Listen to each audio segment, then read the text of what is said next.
ही तो अगवा कर लिया।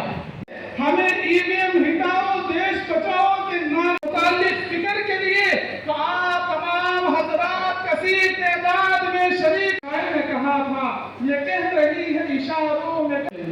तो मैं आप तमाम हजरात को इस मुख्तसर से तारुफ के बाद मैं ये कहना चाहता हूँ, उन्हें इतना ही यकीन है, लेकिन आज आप तमाम हजरात इंकलाब आएगा रफ्तार से जो यहाँ है नहीं। तो मैं अपनी बात को यहीं पे खत्म करते हुए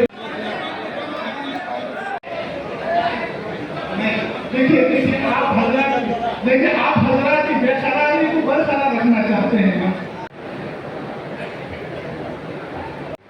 वसलामुन अला इबादिहिल्लज़ीना इस्तफ़ा अम्मा बाद। हज़रात उलमाए किराम और बताना चाहता हूँ कि हिंदुस्तान की आज़ादी से लेकर अब तक मुसलमानों को आलम में एहतजाज बदल नहीं किया, लेकिन जब हम हमारी मोहब्बतों को खत्म करने की कोशिश की जाए, जब तक हम हिंदू मुस्लिम सिख ईसाई मिलकर नहीं कर सकता। लिहाजा दुश्मन ये चाहता है, अदालतों और दुश्मनियों को बढ़ावा देना चाहते हैं, एक भाई को दूसरे भाई से लड़ाने की कोशिश की जा रही है। लेकिन मैं सबको मुख्तसर 2 जुमलों में, जो निर्भय पसंद ताकत जिंदगी जीना किसी मजहब ने भी नहीं सिखाया, न हिंदू मत ने सिखाया, न सिख मत ने साथ देना, मजलूम जालिम के खिलाफ आवाज हमारे भानु प्रताप सिंह जी, मैं इनके सोशल मीडिया पर बहुत सारे बयान सुनते हैं। इसमें आपको याद होगा, इसलिए का जब मामला था मुझे हमारी गर्दनें इनके इख्तियार है, हमारी गर्दनें की आवाज है। हम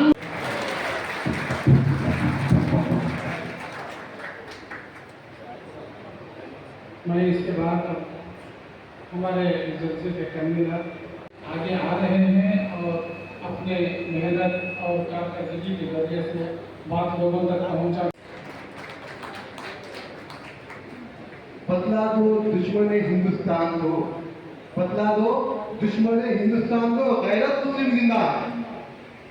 बदला दो दुश्मन हिंदुस्तान को రేపు స్టేట్లో జరిగిన క్రైస్తవుకి జరిగిన దాడిలో మొట్టమొదటిగా మాకంటే ముందుగా చేసుకోక ముందే మనం మేల్కోవాలి।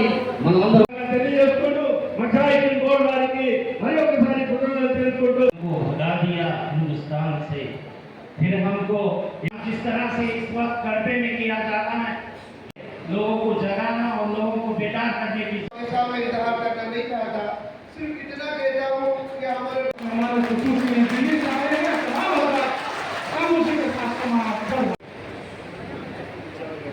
मंच पर बैठे हुए सभी सम्मान अंदर तक रूह कांप जाती है। कितने बुरे हालात देश में, बहुत सोची समझी साजिश के तहत है। ईवीएम हटाओ, ईवीएम हटाओ, लोकतंत्र बचाओ, ईवीएम हटाओ, ईवीएम हटाओ, ईवीएम हटाओ, अब संविधान बचाओ, ईवीएम हटाओ, ईवीएम हटाओ, ईवीएम हटाओ। जो कमेटी है, मैं कमेटी से खुद सुना हूँ न्यूज़, उस वक्त अपने नेशनलिटी खत्म कर लेंगे, नहीं सबूत साबित। हम सब एक बात है, इनका बहुत बहुत शुक्रिया जो कि कड़पा के अंदर आए और हम सबको जो है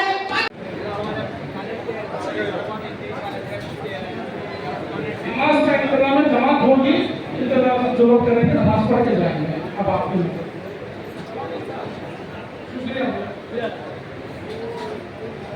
अगर 2 मिनट रुक जाएंगे तो इसके बाद एक छोटी सी दुआ होगी और ये आप जश्न चलाने के लिए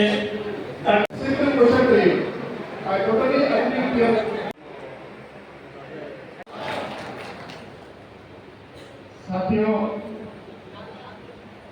मेरी वजह से बहुत लोगों का समय काटा गया, सबको समय 2-2 मिनट का दिया गया।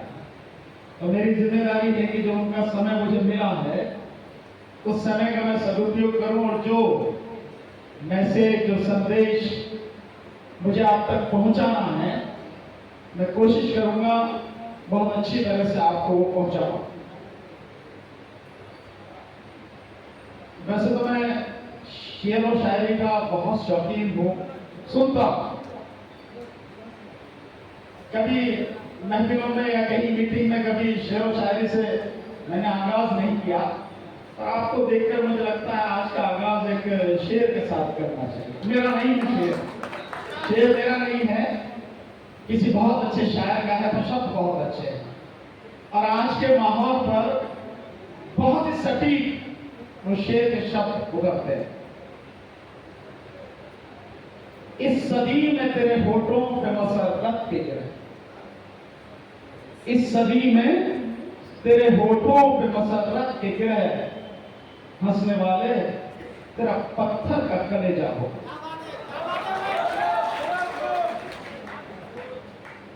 साथियों, जो हालात हैं देश में, उन हालात में भी कोई बेफिक्र हो सकता है, हंस सकता है। तो वाकई परसों रात को 2 बजे शंभू बॉर्डर से, जहां पर किसान, पंजाब और हरियाणा से आए हुए किसान जिनको रोक रखा है, वहां होके आया। रात को 2 बजे मैं घर पहुंचा। मैंने अपनी आंखों से वो सारा नजारा देखा और करीब 1.5 से 2 घंटे के दरमियान ही तकरीबन 200 गोले दागे गए, आंसू गैस के गोले, और उनमें कई बड़े कील और बहुत इस तरह के थे जो फटने के बाद अगर लगे तो आदमी को नुकसान तो होगा ही, मर भी सकता है अगर ऐसी सेंसिटिव जगह अगर लग जाए। इस तरह के गोले बरसाए जा रहे। आखिर उनकी मांग क्या है, क्या चाह रहे हैं वो किसान? बहुत छोटी सी मांग, और वो मांग ये है कि हम जो अनाज पैदा करते हैं, उस अनाज को पैदा करते में हमारी जितनी लागत लगती है, जितना हमारा पैसा लगता है, जितनी हमारी मेहनत लगती है, वो मिल जाए, और उसके अलावा जो स्वामीनाथन कमीशन के हिसाब से उस पर 50% ज्यादा हमें लाभ मिलना चाहिए, वो मिल जाए। बस इतना ही चाह रहे हैं, इससे ज्यादा कुछ नहीं। साथ में वो ये भी चाह रहे हैं कि किसानों पर जो कर्जा है वो सरकार इस कर्जे को माफ करे। एक और बड़ी अच्छी उनकी डिमांड है, वो कहते हैं कि जो मजदूर है उस मजदूर को मनरेगा में जो मजदूरी मिलती है, सरकार अब तक बोल पीटती है कि 100 दिन की मजदूरी मनरेगा में मिलेगी 1 साल में, यानी 365 दिन में से 100 दिन की मजदूरी मिलेगी। वो कह रहे हैं उसे बढ़ाकर 200 दिन कर दिया जाए, और जो आप पैसे देते हैं 200 से 250 रुपए, कहीं 300 रुपए तक है, उसे बढ़ाकर 700 रुपए कर दिया जाए। बस इतनी सी डिमांड। एक और छोटी सी डिमांड है, ये जो आदिवासियों के जंगल काटे जा रहे हैं, ये जंगल ना काटे जाएं। जो पूंजीपतियों के लिए पूरे के पूरे जंगल तबाह किए जा रहे हैं, सैकड़ों साल पुराने पेड़, इतने कीमती पेड़ हैं जो काटे जा रहे हैं, जिन पर आदिवासियों का जीवन निर्भर है, उन्हें न काटा जाए, उनकी जमीन को ऐसे ही रहने दिया जाए। वो ये नहीं कह रहे हमारा नाम कर दिया जाए, वो कह रहे इसको ऐसे ही रहने दिया जाए, क्योंकि धरती खूबसूरत उन्हीं की वजह से बची रहेगी। एक और वो कह रहे हैं कि सरकार बिजली बिल लेकर आ रही है। बिजली बिल को कह रहे हैं कि ये जो बिजली बिल आप लेके आ रहे हैं, इसके बाद किसान और मजदूर तबाह हो जाएगा, इसे मत लाइए आप। और ये सारे वादा किया था, तो सरकार से वादा ही पूरा करने की बात कर रहे हैं, और क्या मांग रहे हैं बात? इसके अलावा कुछ नहीं मांग रहे। लेकिन सरकार ये भी नहीं देना चाह रही। सरकार कहती है, हालांकि ये सरकार झूठ के अलावा कुछ नहीं बोलती। देश का प्रधानमंत्री इतना झूठा है कि शायद इस धरती पर कोई व्यक्ति इतना झूठा होगा, सुबह से शाम तक के बराबर बोल जाएगा। समझते ना? कहते हैं कि जो भारत की कुल जीडीपी है उस पर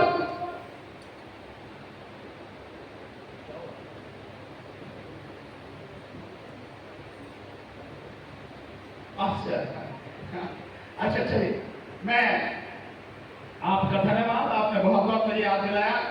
क्षमा चाहता हूं, एक बात मुझे पहले बतानी थी।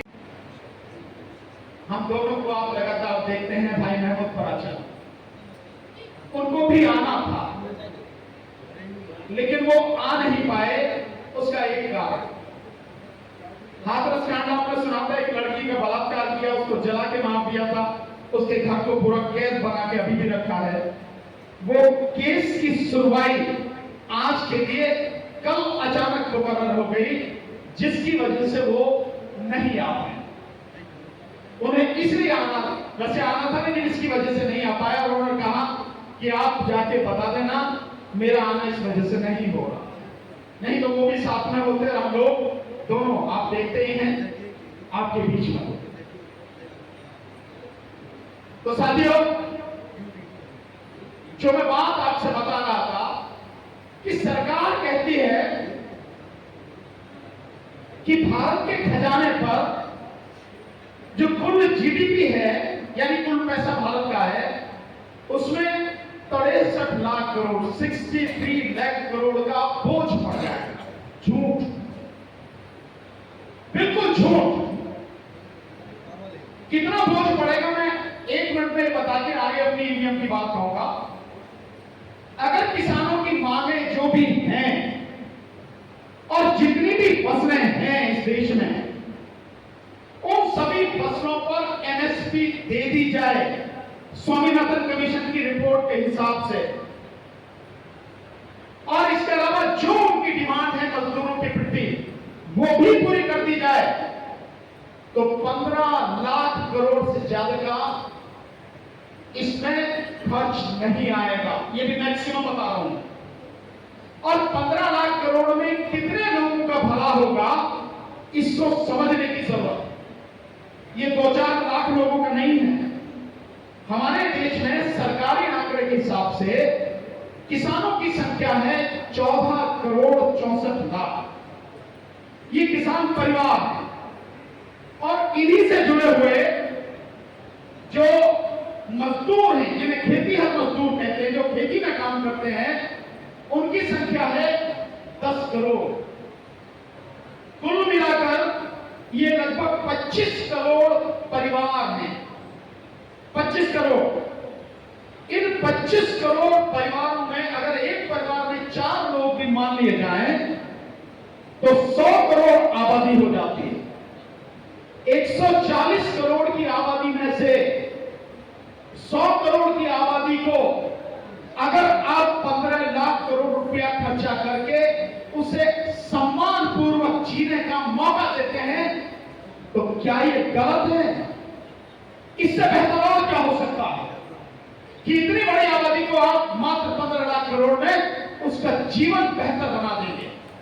और वो भी तब है जब इस देश की केंद्र सरकार का 1 साल का बजट 50 लाख करोड़ रुपए देश में बंद हो चुके हैं। स्कूल बंद हुए हैं 1 लाख, और इसके साथ साथ सारी शिक्षा को प्राइवेट हाथों में धीरे धीरे धीरे धीरे दिया जा रहा है। मैं आपसे पूछना चाहता हूं, आप सारे लोगों से, आप में से कितने लोग हैं अगर ये पूरी तरह से प्राइवेट हो जाए शिक्षा, तो अपने बच्चों को पढ़ा पाएंगे, उन्हें डॉक्टर बना पाएंगे, इंजीनियर बना पाएंगे, जज बना पाएंगे, आईएएस ऑफिसर बना पाएंगे? हाथ उठा के बताइए कितने लोग बना पाएंगे? नहीं बना सकते। यही वो चाहते हैं कि शिक्षा आपके हाथ से छीन ली जाए, इसीलिए स्कूल बंद किए जा रहे हैं और शिक्षा को प्राइवेट हाथों में दिया जा रहा है। और केवल इतनी सी बात नहीं है कि यही हो, दूसरा भी काम सरकार कर रही है, आप बहुत बेहतर तरीके से जानते हैं। आपको कोई भी सूचना, कोई भी जानकारी मिल न जाए कि सरकार क्या कर रही है, सरकार किस तरह के कितने गलत काम कर रही है, सूचना आपको मिल न जाए। कौन देता है ये सूचना? मीडिया देता है ना, मीडिया। सही कहा आपने। और मीडिया को पूरी तरह से मुट्ठी में ले लिया है। अब तरीका क्या है कि अपने पूंजीपति यारों को कहा कि मीडिया को खरीद लो, तो अंबानी ने खरीद लिया, अडानी ने खरीद लिया, और जी न्यूज का सुभाष चंद्रा है वो, इन तीनों चारों को लगा और पूरा मीडिया अपने हाथ में कर दिया। इतने बड़े बड़े आंदोलन हो रहे हैं, इतनी बड़ी लड़ाई चल रही है, लेकिन आपको मीडिया पर कहीं भी कुछ भी दिखाई नहीं देगा। किस लिए दिखाई नहीं देगा? क्योंकि सच आपके सामने आना चाहे, इसलिए आपको कुछ भी दिखाई नहीं देता। सूचना आपको नहीं मिली। और इसके साथ साथ जो सबसे बड़ा काम है सरकार का, जिसको सरकार किसी कीमत पर छोड़ना नहीं चाह रही, वो है ईवीएम। जो पार्टी 2014 तक जो पार्टी ईवीएम का सबसे ज्यादा विरोध करती थी, जिस पार्टी के एक एमपी ने ईवीएम के विरोध में, ईवीएम में बेईमानी होती है, इसके लिए 246 पेज की 246 पेज की एक किताब लिखी, जिसका नाम था democracy at risk, GVL Narasimha. वो एमपी है बीजेपी में। यानी आपने किताब लिखी, लाल कृष्ण आडवाणी जी ने इसका विरोध किया, वर्तमान प्रधानमंत्री मोदी ने विरोध किया, वही पार्टी आज ईवीएम को बरकरार रखना चाहती है। क्यों रखना चाहती है? यह है असली सवाल। क्यों? क्योंकि देश में बीजेपी के पास में, नरेंद्र मोदी के पास में वोटें नहीं हैं, मशीन है केवल। और मैं बार बार इसलिए चैलेंज करता हूं, अगर आपके पास में वोटें हैं, अगर देश के लोग आपको पसंद करते हैं, इतना चाहते हैं, आप 400 सीटों की बात कर रहे हैं, हम तो कह रहे हैं सारी सीटें लेके आओ, लेकिन चुनाव बैलेट पेपर से कराओ। पर हिम्मत नहीं। हिम्मत क्यों नहीं है? क्योंकि वोट नहीं है। कहां से वोट होंगे? किसान सड़क पर आंदोलन कर रहे हैं, मजदूर आंदोलन कर रहे हैं, बेरोजगार आंदोलन कर रहे हैं, ईवीएम के खिलाफ पूरे देश में हम लोग आंदोलन कर रहे हैं। हर तरफ आवाज उठ रही है सरकार के खिलाफ, लेकिन सरकार बावजूद उसके किसी भी सुनने की तैयार नहीं है और कह रही है कि हम 400 पार लाएंगे, 400 से ज्यादा सीटें जीत कर आएंगे। हाँ, जीत सकते हो आप, क्योंकि आपके पास मशीन है। अगर मशीन नहीं है तो आप 40 सीटें भी नहीं जीत सकते। बीजेपी का ये हाल है। मैं हवा में काम नहीं करता हूं, मैं जमीन पर काम करता हूं। और जमीन पर लोगों में इस कदर गुस्सा है, होगा क्यों नहीं? महंगाई से हर आदमी परेशान है कि नहीं है? परेशान। बेरोजगारी से देश का बुरा हाल है कि नहीं है? बताएं। बुरा हाल। और इसके साथ साथ सरकारी नौकरियां नहीं है, बच्चों की पढ़ाई का बुरा हाल, और अगर पढ़ भी जाए तो उसके बाद नौकरी नहीं लगती। आपको मालूम है क्या आंकड़ा है? इस देश में हर साल जितने बच्चे ग्रेजुएट होकर निकलते हैं, यानी बीए, बीएससी, बीकॉम, एमबीबीएस, ये जो निकल के आते हैं, इनमें से 50% के पास कोई काम नहीं है। कहां जाएंगे वो लोग? किसकी जिम्मेदारी है ये? किसे माहौल बनाना चाहिए? नौकरियां किसको क्रिएट करनी चाहिए? कौन कर सकता है? सरकार। उसके अलावा और कोई नहीं कर सकता। लेकिन सरकार ने जो भी नौकरियां खाली हो रही हैं, उसके बाद भर्ती नहीं। और जितनी बार एग्जाम होते हैं, कहीं ना कहीं पेपर लीक होता है, और नतीजा वही भागते 3 बार, फिर बाद में बच्चे कोशिश करते रहते हैं, मिलता कुछ नहीं। आखिर सरकार ये कर क्यों रही? इतनी हिम्मत कहां से आ रही है सरकार कि सब कुछ विरोध होने के बावजूद भी पूरा देश सरकार के विरोध में है, प्रधानमंत्री के विरोध में है, बावजूद उसके वो कह रहे हैं कि 400 पार। इसका केवल एक ही कारण है और वो है ईवीएम मशीन। सिर्फ यही कारण है, दूसरा कारण नहीं है। और ईवीएम मशीन की सच्चाई क्या है? हम क्यों विरोध कर रहे हैं ईवीएम मशीन? क्या केवल एक मशीन का विरोध है? लोकतंत्र को खत्म करने का हथियार है। ये इस देश के संविधान को खत्म करने का हथियार है। ये इस देश के लोगों के तमाम अधिकारों को खत्म करने का एक हथियार है। आखिर आपको मुझे जो अधिकार दिए हैं संविधान ने, उनकी शुरुआत कहां से होती है? वो संविधान में दिए गए अधिकार मेरे बरकरार रहें, मैं उनका उपयोग कर सकूं। कैसे कर सकता हूं मैं? जब सरकार अच्छी होगी तब, सरकार में समझदार लोग होंगे तब, जो जाति और धर्म के नाम पर भेदभाव नहीं करते होंगे तब, लोगों का उनका हक देना ईमानदारी से अपना फर्ज समझेंगे तब। अन्यथा आपका यह अधिकार सुरक्षित नहीं रहेगा। आप देश में कहीं भी आ जा सकें, कुछ भी बोल सकें, यह अधिकार है ना आपको। किसी भी धर्म को मान सके, किसी भी विचारधारा को मान सके, यह अधिकार है ना आपका। प्रधानमंत्री के खिलाफ भी बोल सके, यह अधिकार है ना आपका। आप कोई भी शिक्षा संस्थान खोल सकते हैं, यह अधिकार है ना आपका। शिक्षा देना भी आज की तारीख में मूल अधिकारों में है, तो ये आपके बच्चों का अधिकार है ना। लेकिन जिस देश में शिक्षा संस्थान, स्कूल बंद किए जा रहे हो, इससे और घिनौना काम क्या हो सकता है? कहीं भी आ जा सकते हो।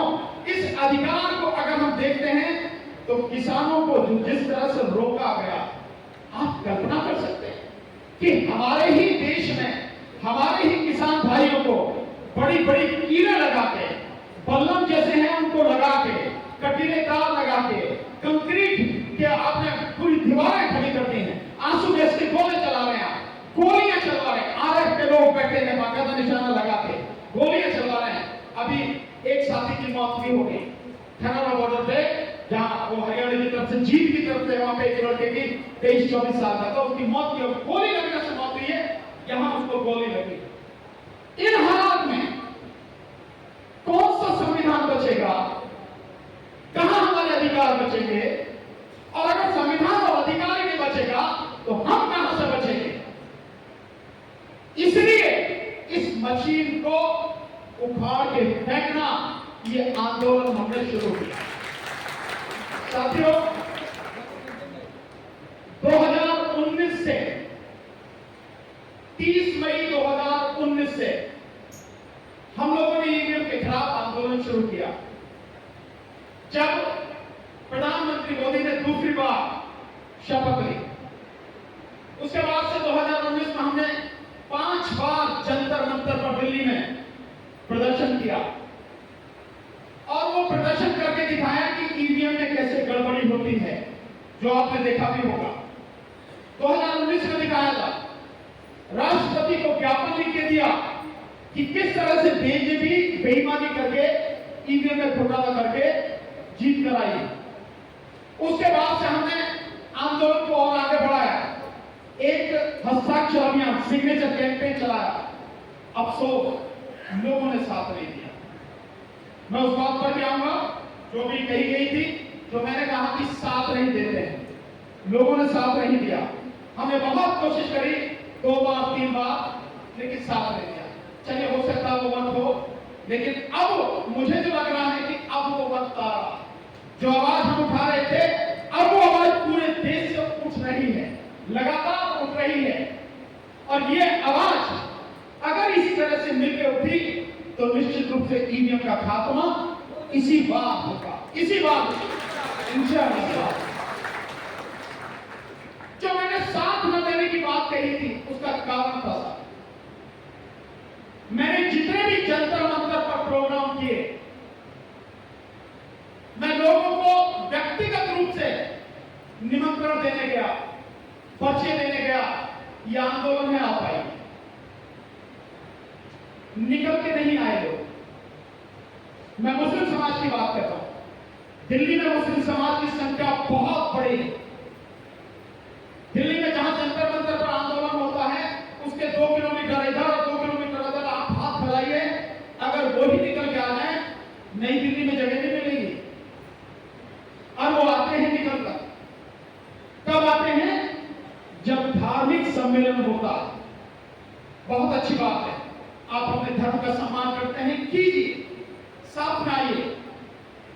लेकिन अगर आप जिन बातों पर बोलना आपको चाहिए, बाहर निकलकर लड़ना चाहिए, अगर उन पर नहीं लड़ेंगे, बाहर नहीं निकलेंगे, तो आपका धर्म बचेगा? नहीं बचेगा। मुझे नहीं पता कि आपको मालूम है या नहीं मालूम है, लेकिन वर्तमान बीजेपी सरकार, जिसके पीछे सारा हाथ आरएसएस का है, ये ध्यान रखिए कि मोदी एक कठपुतली के अलावा कुछ नहीं है, केवल कठपुतली है वो, उसको चलाने वाली है आरएसएस। और आरएसएस इस देश के 3 धर्मों का पूरी तरह से सफाया कर देना चाहती है। पहले नंबर पर आप है इस्लाम, दूसरे नंबर पर बैठे हैं ईसाई, और तीसरे नंबर पर है बौद्ध। इनका पूरी तरह से सफाया कर देना चाहती है। ये उनकी रणनीति है। मेरी बात से आप सहमत हैं नहीं है, मुझे इसका पता नहीं, लेकिन मैं ये जानता हूं यही हालत होने वाली है। पर आप घर में बैठे रहेंगे, बाहर नहीं निकलेंगे, तो धर्म आपका बिल्कुल नहीं बचेगा।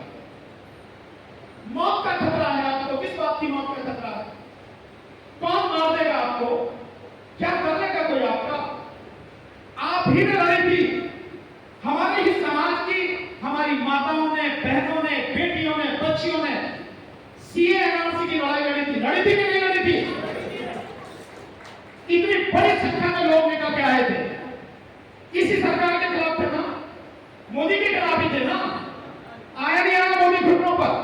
लागू कर सका सीए एनआरसी? आज तक नहीं कर सका। तो आपने लड़ाई लड़ी है, आपने लड़ाई जीती है, अब बाहर आने में क्या दिक्कत है आपको? अगर आप इसी तरह से बैठे रहे अंदर, मैं सब मानता हूं एफआईआर कर देगी, झूठी गिरफ्तार कर लेगी, आपको गिरफ्तार करके जेल में डाल देगी, बेल में नहीं होगी, मानता हूं मैं।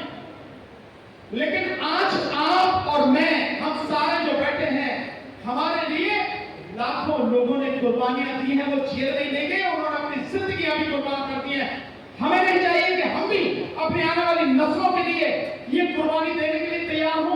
घर से बाहर निकले, निकलना पड़ेगा कि नहीं निकलना पड़ेगा? इसीलिए मैंने कहा था, मैंने जितने भी आंदोलन किए, मुस्लिम समाज के मुस्लिम से 4-5 लोग आते, बस ये कहना पड़ा। इसका ये मतलब नहीं है कि मैं आपसे अलग हूं, मैं आपसे अलग कभी नहीं था, मैं आपसे अलग कभी नहीं हूं, और जीवन के अंतिम सांस तक आपकी लड़ाई ईमानदारी से लड़ूंगा।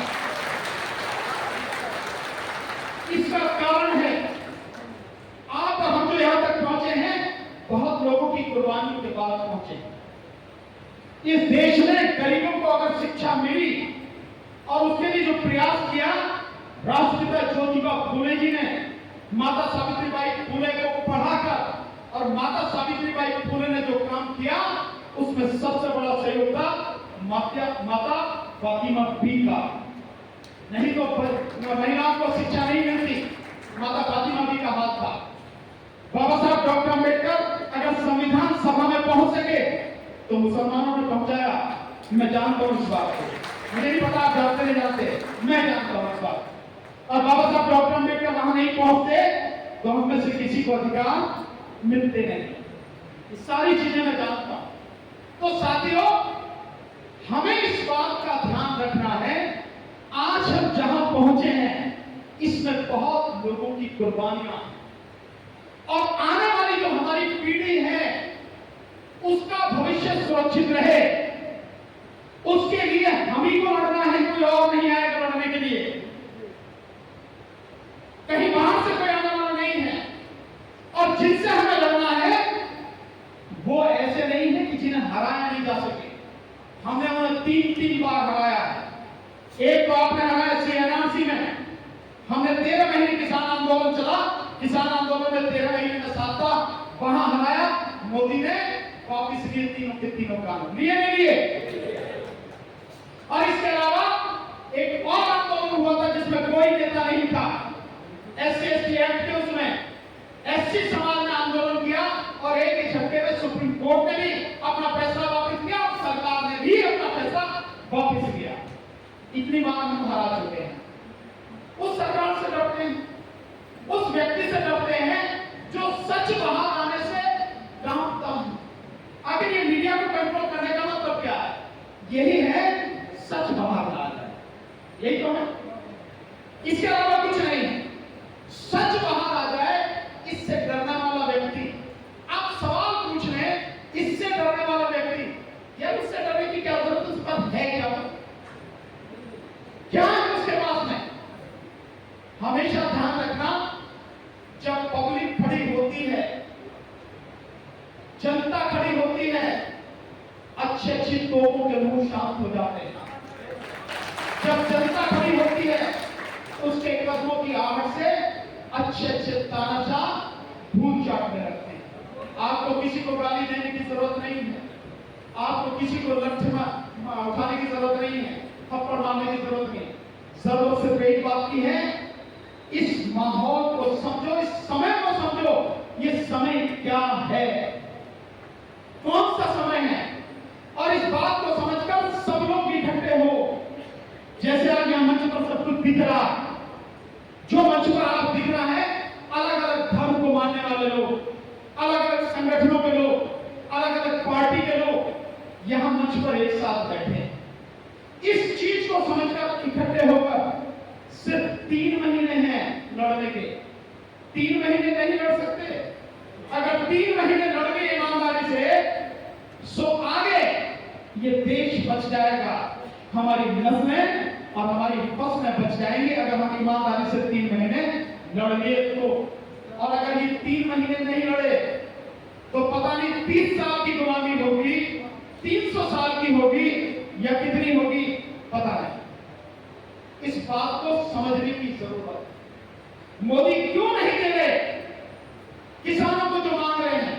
क्योंकि किसानों को मजबूत नहीं बनाना, किसानों को कमजोर बनाना, ताकि वो कमजोर किसान ना रहेंगे, लड़ने वाले ना रहेंगे, वो किसान मजदूर बन जाए। इस विधानसभा सीटों में से कांग्रेस 199 सीट पर आगे थी, 199 तक। बीजेपी का कहीं हमें पता ही नहीं था, और जब ईवीएम से सारी गिनती होकर आई, बिल्कुल उलट हो गया। बीजेपी 167 के लगभग सीटें जीतकर सरकार में बैठी है और कांग्रेस 63 सीटों पर सिमट गई। और थोड़ा सा आपको पीछे लेके जाता हूं, जब 2022 में उत्तर प्रदेश में चुनाव हुआ, उत्तर प्रदेश की 403 विधानसभा सीटों में 304 विधानसभा सीटों पर समाजवादी पार्टी पोस्टल बैलेट में आगे थी। 304 पर बीजेपी मात्र 90 सीटों पर थी, और जब ईवीएम की गिनती आई तो बीजेपी 225 से भी ज्यादा सीटें लेकर सरकार बना ली और समाजवादी पार्टी 130 की। इसके अलावा कुछ मतलब इससे ज्यादा कुछ समझने की जरूरत है नहीं है, लेकिन मैं आपको कानूनी चीजें समझाता हूं। साथियों, इस देश में चुनाव कराने के लिए भारतीय संविधान में एक चुनाव आयोग की व्यवस्था की गई। ये सबसे पहला काम यह है कि लोगों को जगाए। जब तक लोग अवेयर नहीं होंगे, जागेंगे नहीं, खड़े नहीं होंगे, तब तक आपके आगे के कोई प्लान इसी काम के नहीं होगा। दूसरा, इसके बाद प्लान हमारा इलेक्शन कमीशन के खिलाफ हम FIR कराने जा रहे हैं। क्यों? उसका कारण, जो इस समय वोटर लिस्ट है, उस वोटर लिस्ट में करोड़ों वोटें डुप्लीकेट हैं, एक। दूसरा, करोड़ों वोटें गायब हैं। तीसरा, 18 से 19 वर्ष के जो बच्चे हैं, उनकी तकरीबन 2.5 करोड़ वोटर उसमें नहीं है। और इलेक्शन कमीशन की यह जिम्मेदारी है कि हर व्यक्ति की वोट हो। एक काम तो हम एफआईआर करा रहे हैं, उनके खिलाफ जा रहे हैं। दूसरा, जो आपने कहा कि कर्नाटक और केरला ये स्टेट जो कर रहे हैं, यही आपने कहा, अगर मैं सही समझता न तो कर्नाटक एस्केप कर रहा है, न केरला एस्केप कर रहा है। ये सब लोग हमारे साथ में हैं। आने वाले समय में जो आप सारी चीजें हैं तो साथ में देखेंगे। दूसरा, आप ये सर का वक्त हो रहा है, माननीय वही जीत जाएंगे। तो जो आज सवाल आप हमसे कर रहे हैं कि वो क्यों जीत गए, ये सवाल आपने है नहीं। इसलिए ईवीएम को सही साबित करने के लिए कि ईवीएम में कोई गड़बड़ी नहीं है, एक स्टेट में अलग अलग उनको जिता दिया जाता है। एक इसका बड़ा जो है वो ये है, स्टेट में जीतने से बीजेपी को कोई फर्क नहीं पड़ता। सेंटर से अगर सत्ता हाथ में गई तो बीजेपी पूरी तरह से साफ हो जाएगी। स्टेट में वैसे भी वो खरीद कर सरकार बना लेती है। I think